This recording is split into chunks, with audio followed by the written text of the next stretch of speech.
All right, hey VC, I'm Jamie. Welcome back. We're back with another video on this civic holiday weekend in Canada. And if you're celebrating, enjoying a nice long weekend, I know some don't get the Monday off and some provinces celebrate and others don't. But yeah, civic holiday long weekend in Canada. And for Southern Ontario, we've had sunshine and torrential downpours. It's been a funny weekend. So let's get to my vinyl haul.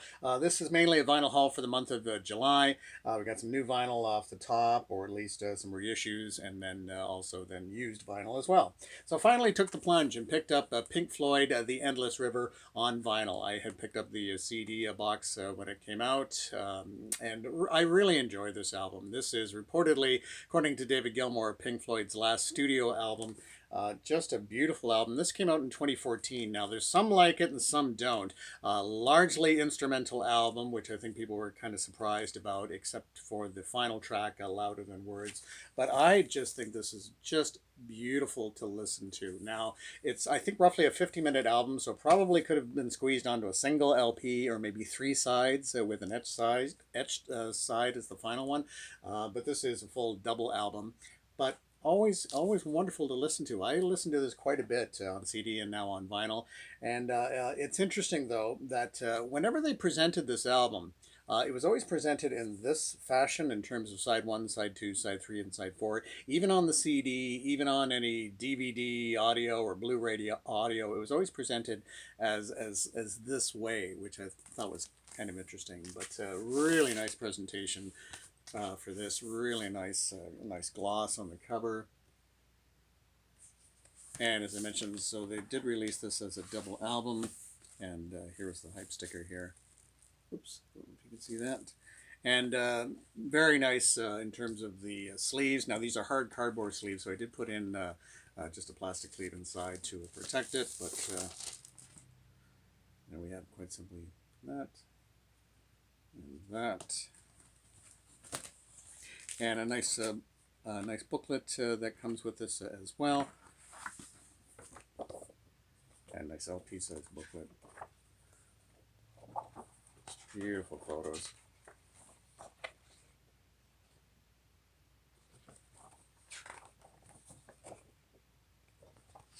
But yeah, if this is going to be Pink Floyd's last studio album, I think this is a fitting way to wrap things up. And I just love the way the music just flows so nicely. And I just think it's a terrific album. As I say, some don't like it, some were a little surprised by it, but I think it's terrific.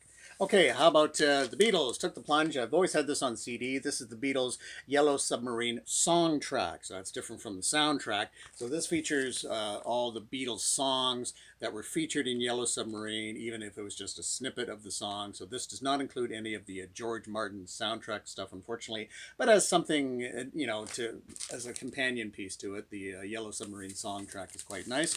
I remember when this came out in CD, I didn't know they had then issued this on vinyl. So it was really nice to pick this up. Nice gloss on the cover.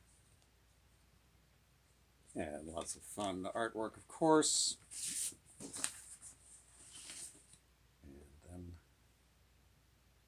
Custom label.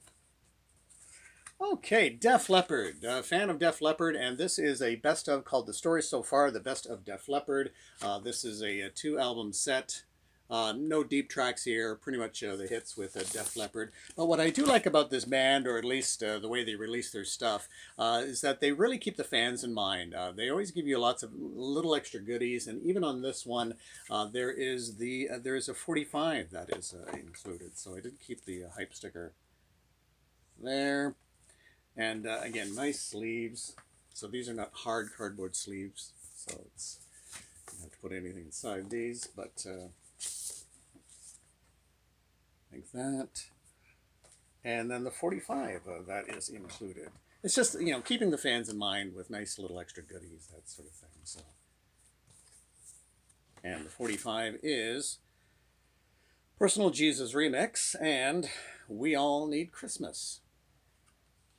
Yeah, I just think that's nice to keep the fans in mind with just extra little goodies and things like that. And then here's the other sleeve.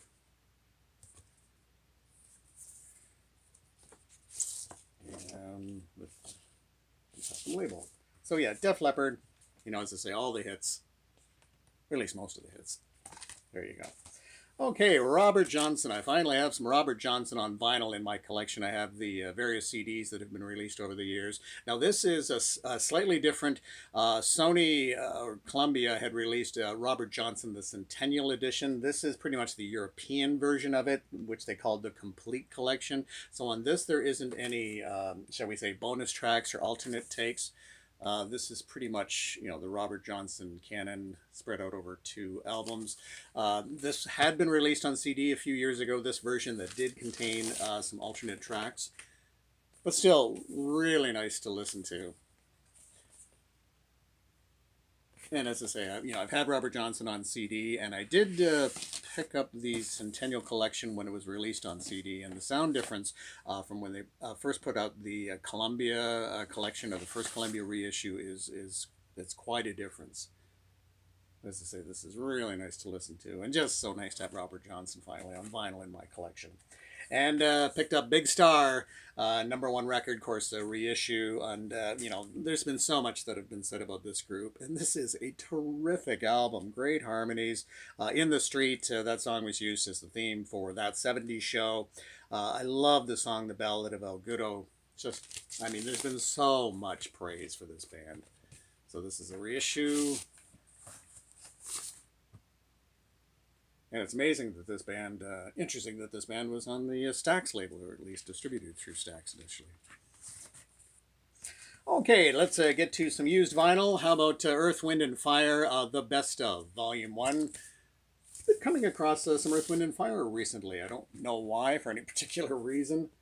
But this one has not quite all of the hits. This one came out on CBS in '79.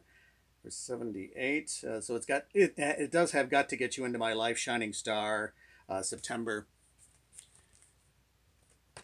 and it's on the sleeve there, and yeah, not too much on the other side. And then, of course, on Columbia, The Best of Earth, Wind & Fire. Okay, what a great album this is. Stephen Stills Live. I'd always seen this album, never had a chance to listen to it. It's kind of it's almost like a double A side, because there's that and then there's that. It's almost kind of hard to tell which is but since that's the spine there with the title Stephen Stills Live, that is pretty much. So it's like an electric side and an acoustic side, but Stephen Stills is just terrific on this. Really nice. Now, unfortunately, this did have some for whatever reason, the tape along here. Although, to be fair, back in the day, that's what we did. I don't know why we didn't use like a glue gun or anything like that. Why we taped them, but that's what we did back in the day. So on the Atlantic label, and this does contain the just the straightforward insert for the listing of the tracks. But worth checking out if you're a Stephen Stills fan. This is really a great live album. And finally picked up a vinyl copy of Fleetwood Mac's Reprise debut, but unfortunately the last album with Peter Green with the band, Then Play On. Now this comes in several different configurations, and this is an odd one because opening it up, the track listing here, this would be the North American version that includes Oh Well. Of course, the initial UK version, Oh Well, was released as a single, so it was not included on the album. However, this Oh Well is not on this album because this is the initial North American release that had left a couple of tracks off the UK version because they had appeared on the album English Rose, which was kind of like an early compilation, but this does not include Oh Well because Oh Well was then later released as a single. So this is the 12-track initial North American release. So it's different from the jacket. I don't know if something got mixed or something like that, but there you have it. So again, I think it's very cool. I mean, Oh Well, I've got on various LPs and things like that, so I don't necessarily miss that song. Great track as it is, but it's nice to have the configuration for this as with the at least initial North American release. It'd be nice to pick up the initial British release, but we'll see. Okay, and they are re-releasing this on vinyl again as part of a Fleetwood Mac box set, and then I think Fleetwood Mac, at least through their website, are also then going to re-release Then Play On. Not sure exactly what the configuration is going to be. It's probably going to include most of the tracks, or at least all of them from the UK and North American one, probably with the single as well. Okay, Toto and Hydra. Great album. This features the song 99, also the song Lorraine. You know, Toto, yacht rock, but man, great musicianships. Great band.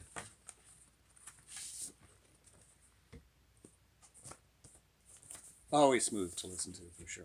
And a nice custom label as well. So, Toto.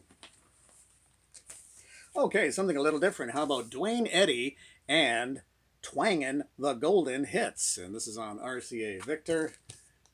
And this is an eddy of hits.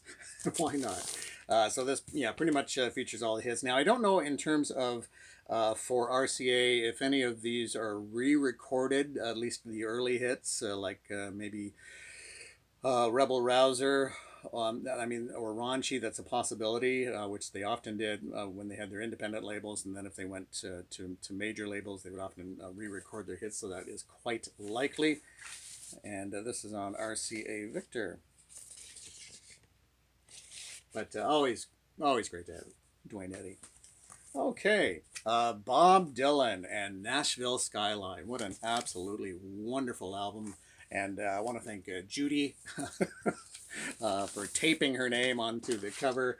But having said that, boy, when you kick it off with Girl from the North Country with Johnny Cash, that just sets the tone for the album. Lay Lady Lay. And I do like this period of Bob Dylan, not only the sort of the country leanings, but I actually do like his voice, or what he was doing with his voice. I guess he had stopped smoking at this time, so I don't know if that helped or not, but some don't care for his kind of crooner voice at this stage, but I kind of like it. I've always kind of enjoyed it, and this on Columbia 2i. But, wonderful album. And speaking of Bob Dylan and Johnny Cash, it picked up The World of Johnny Cash. Now, this is on Columbia Sony. And now, in the UK, there's also a series of The World of. I'm not sure if this is part of that, because that was a UK series of sort of best ofs. This kind of follows it, because it doesn't feature the Johnny Cash hits. This is a nice kind of deep cuts overview. And this is a double album. Deluxe 2-record set, 20 all-time great recordings in one great package. And it shows you, of course, what else you can get. But there's the song listings there. So it's not the typical Johnny Cash stuff. So it's it's kind of cool as kind of a deep dive into Johnny Cash. Worth checking out. But this was a Columbia release. And there you go. Okay, boy, what an underrated singer. Alison Moyet. With the album Elf. I forgot what a wonderful album. Now, I don't know if it's pronounced Alison Moyet or Alison Moyet, but boy, what an absolute terrific singer. And this was still in the Shrink. I forgot what a great album this was. Of course, Invisible, wonderful song, Steal Me Blind, All Cried Out, Money Mile, Twisting the Knife, Where Hides Sleep. Oh, Love Resurrection. Terrific voice. And a really enjoyable album. And again, we seem to be featuring another Columbia label. Okay, Rita McNeil, Canada's own, from the East Coast. Sadly, Rita McNeil passed away a few years back. She had it was that East Coast style, absolutely loved in Canada. And she would often sing about the East Coast, had a big, beautiful voice. And Reason to Believe is featured on here, and the song Workin' Man, which was a real nice ode to the East Coast miners.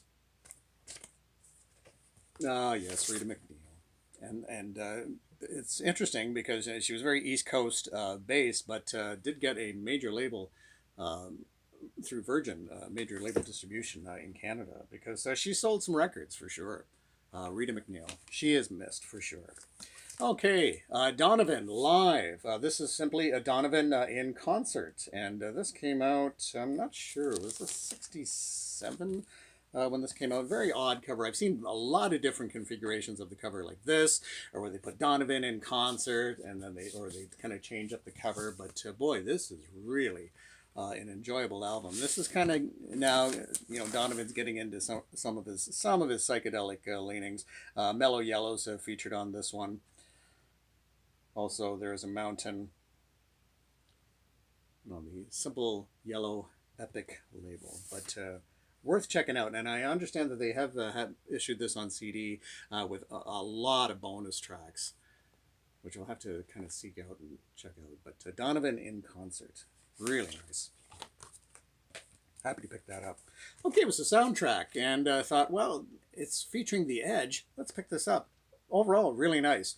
Music from the film Captive. So this is The Edge with Michael Brook, Captive.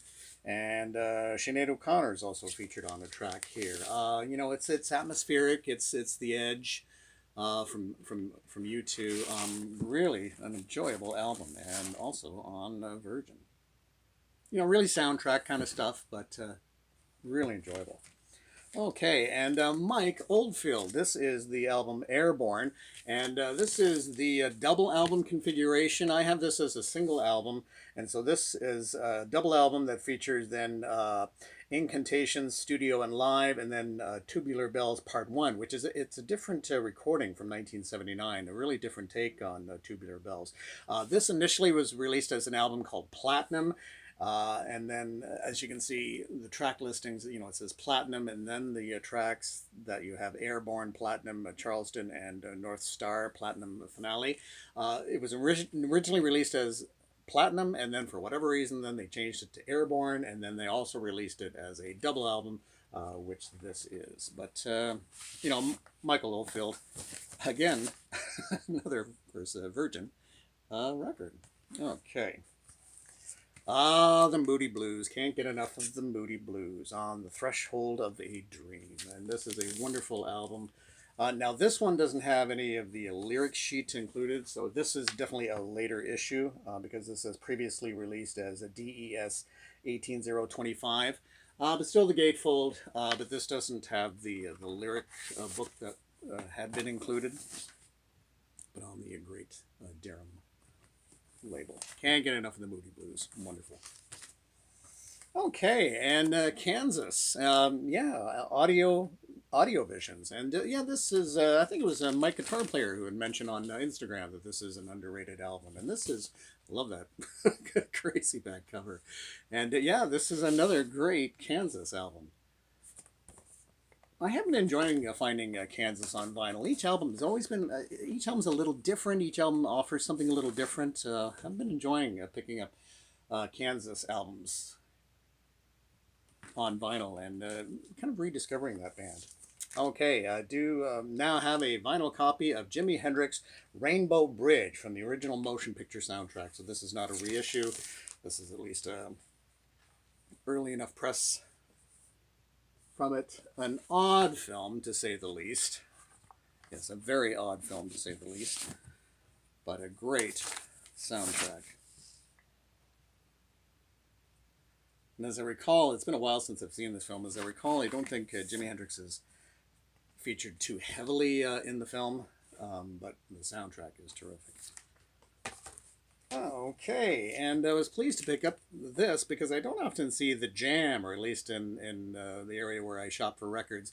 So it's nice to pick up The Jam Live, Dig the New Breed, and I believe this was their last album, and then they broke up like just after this album was released. So this was their last album, not last studio album, but last album. Of course, other compilations and live albums would come out after that, but man, rocking hard on this one, The Jam. Of course, Paul Weller then would go on to form Style Council, but yeah, I was pleased to pick this one up because I never see this, at least in the area, so I was happy to pick that up. Okay, how about a little David Wilcox, some Canadian blues. This is David Wilcox, My Eyes Keep Me in Trouble. David Wilcox is just a fun blues guy, always a lot of humor. This one is a reissue, but not like a recent reissue. This first came out in 1983, but this is so previously released at full price on ST 6503. But how bizarre to put this as a big tape. And this is it's not promo copy, just simply a budget reissue, if you will. But to put that all the way across that and even cover up the title is Well, it's a little odd, but this is a great album. This has Downtown Came Uptown, Riverboat Fantasy, which is pretty much one of Wilcox's signature tunes. Man, Bad Feeling. This is a great. If you're picking up or want to get into David Wilcox, this would be a nice place to start for great Canadian blues with a lot of humor, a lot of tongue-in-cheek stuff going on. But David Wilcox on Capitol, the great Capitol Rainbow label, was really pleased to come across this, a Robby Krieger album, and this is quite unique. This is a largely instrumental album, but the remaining Doors members are featured on a couple of tracks. You have a track called Her Majesty that features, John Densmore and Ray Manzarek. But then you have another track that is featuring all three, I believe, together, if I can find the track for you. Let me see here. We've got, it's on here somewhere. Yeah, I'm not seeing it. Well, that's one that features. Oh yeah, here we go. Yeah, Her Majesty, which features both John Densmore. Sorry about that. Her Majesty, which features John Densmore on drums and Ray Manzarek on keyboards, and then Robby Krieger, of course, featured throughout the whole album. They also do a version of Crystal Ship that features John Densmore on drums and Ray Manzarek on melodica. Nice album overall. As I say, largely instrumental. A lot of covers on here, like Reach Out, I'll Be There, Tattooed Love Boys, Street Fighting Man from the Stones. But I was really happy to come across this and pick this up, and this on Canada through Passport Records. But yeah, no, that was a nice find. Okay, and maybe one more. How about Ram Jam? This features, of course, the track Black Betty, and often you'd hear that song edited for radio, so it's nice to get the longer version. And the longer version isn't that much longer. It's only like 3 minutes and 57 seconds, but boy, it's just, great guitar work going on, but they always seem to cut it for radio. I think for the radio version must be like 2.5 minutes, maybe to 3, so they cut like a full minute out. But a nice album overall. So Ram Jam. And maybe time for one more. How about Uriah Heep Live, January 1973, with the official 10-page color program. That at first I thought I was missing pages from it because of the way it's numbered, but they count this is part of the jacket. They count this as number 1, and then it goes through the pages that are included here. But a great rockin' band. And of course not exactly stapled in very nicely. And then this is the last page. So yeah, I forgot that this actually isn't stapled in. So this just is insert like that, and then like that, and I'll show you the record label. And they got some fun stuff going on with the sleeves as well. And on Mercury, yeah, such a hard rockin' band. Uriah Heep, and I'll show you the other sleeve as well. Very cool. Okay, so that is going to wrap it up for this one. Thank you so much for dropping by, and we'll chat again real soon. Of course, I'll have more on my CD box set collection, the original long box format. We'll do more of those, and maybe a John Mayall spotlight that's been requested. So lots coming up. Take care. Bye-bye.